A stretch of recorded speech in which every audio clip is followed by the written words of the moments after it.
So make him feel very welcome. As you stamp your feet, clap your hands and give it up for Nathan Willcock!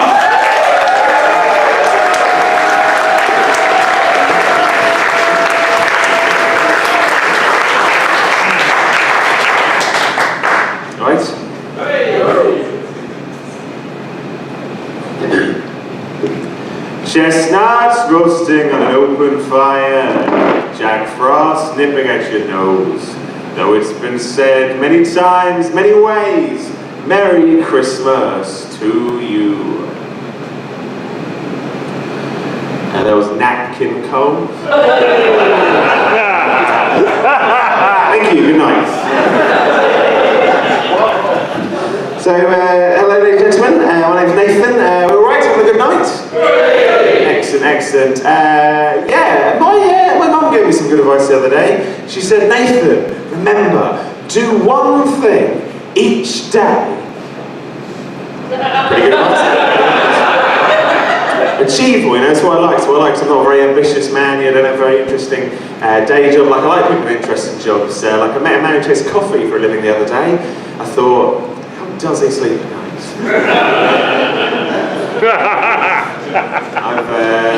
I've had a few jobs recently, like I worked in a call centre for the RSPCA, and I reckon this one old lady, she must have been about 80, 90 years old, and she told me that she had a dog, and that she had called her dog Tiny Temper, right?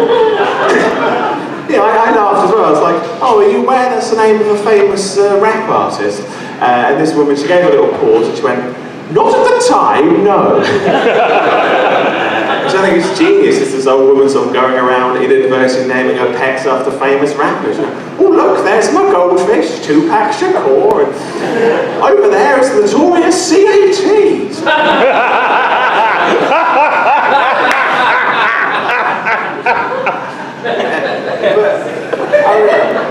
I was sort of thinking about this. I was thinking about, you know, if I could have any job in the world, what would I really like to be? And I think I've worked out. I think I want to be a professional lookalike. Can anyone guess who I would be a good lookalike of? No? Okay, fair enough. It's the audience interaction done. I think I would be a fantastic lookalike of the 19th century textile designer, writer, and early pioneer of English socialism, William Morris. I mean, that joke does work better if you know what William Morris looks like. But never fear, I've got a picture here.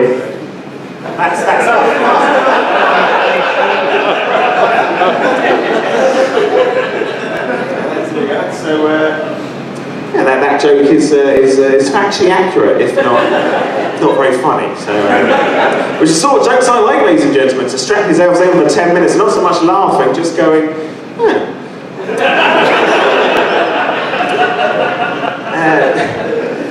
So we're living in a very weird time politically at the moment. Of course, the whole Brexit thing is happening, and when the vote first came in, the pound fell to a 30-year low, and America and Japan have sort of said they don't really want to do trade deals with us anymore, and none of the politicians seem to know what's going on. And since the vote, there's been a rise in hate crime.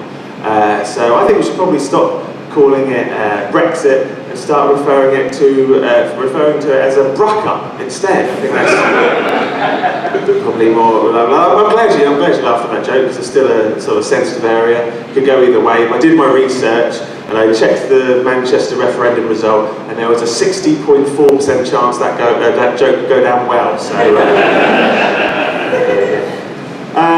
But speaking of calling things by other names, I was reading about a private equity firm the other day, a private equity firm in London called ISIS Private Equity, and yeah, they've had to have a bit of a rebrand. They're now known as Living Bridge Capital. So what I want to do, and if anyone's up for this, come see me after the show, is I want to set up a terrorist group called Living Bridge Capital. Piss them off, really. Quite good. Yes, I'll tell you a bit about my life, where I am at the moment. At the start of this year, I got engaged. Thank you. No, yeah, I was surprised as well. The reason I was surprised is because traditionally I've never been very good with women.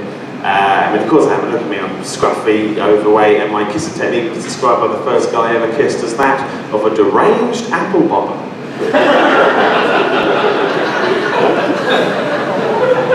The first time I ever saw a naked woman was when I stayed up to watch Dr. Gunther von Hagen perform an autopsy. Live on Channel 4, because I know the previous day at school that you get to see a naked woman on the show, and it's true, you did. You know, for the first time in my life, I saw everything. I saw this lady's breasts, I saw a vagina, I saw a pancreas, I saw everything, ladies and gentlemen. But so obviously I'm very, very happy now. Everything's great. But sort of looking back, I was really bad. Looking back to all the girls I sort of kissed at school, they were a lot like Liberal Democrat MPs, in the fact that there weren't many of them and they all betrayed me.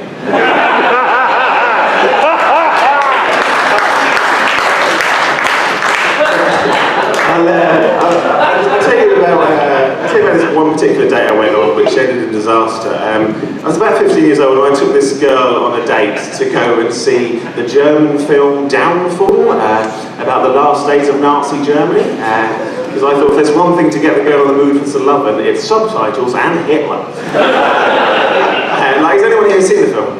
Yeah, a few people. Well, it's a really great film, but there's a particular scene in the film, a particularly shocking scene where Magna Goebbels comes in and she murders her 6 children, right? It's an absolutely horrific scene. And just before the scene started, a couple walked in and sat in the row in front of us. And sort of the whole cinema was silent, just sort of watching this horrible depiction of infanticide take place on the screen. And about halfway through that scene, the girl in front of me turned round and uttered the now immortal phrase, "This isn't over the hedge, is it?" Now, I don't think she really needs to ask that question, because this is the poster so over the hedge. Now I'm not a betting man, but I will put money on this film not containing a scene where a Nazi murders some children. I doubt these critters are going over the hedge to extend Lebensraum, you know. The German national anthem doesn't go Deutschland, Deutschland, über Hedge.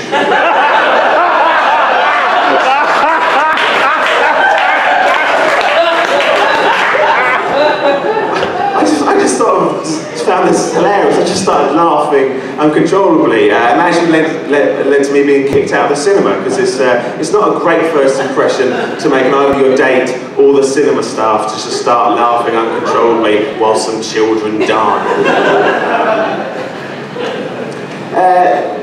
So my friend got circumcised recently.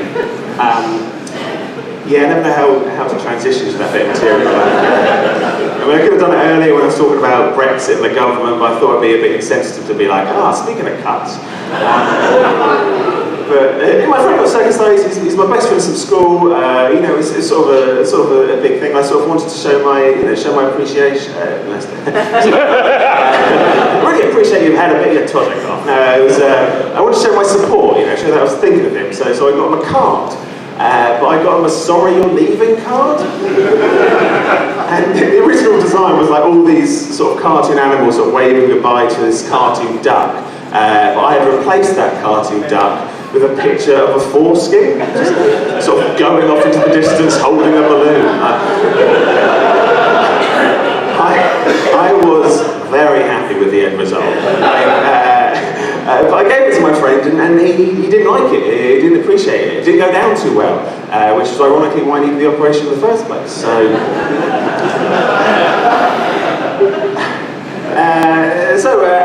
Apple, they launched their iPhone 7 recently. We're all excited about that.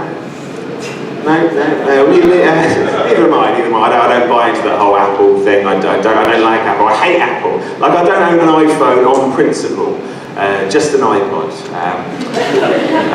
And the reason I don't like Apple is sort of because you read about the way they treat their workers in the Far East, and it's appalling, but I sort of read it and I don't do anything about it. I don't show any trace of visible anger, you know.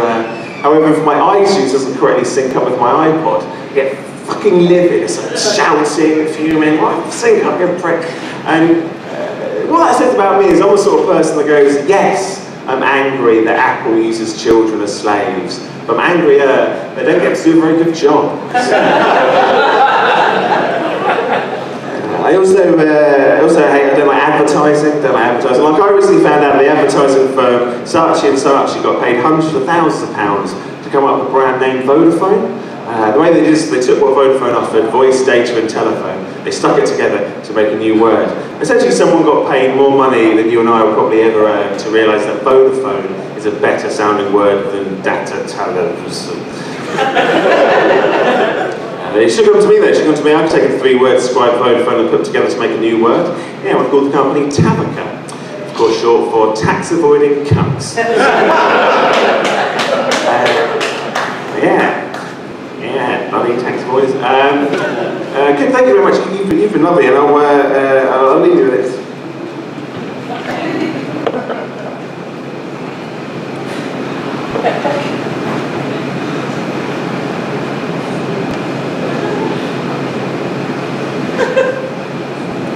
That was Tissue Bank.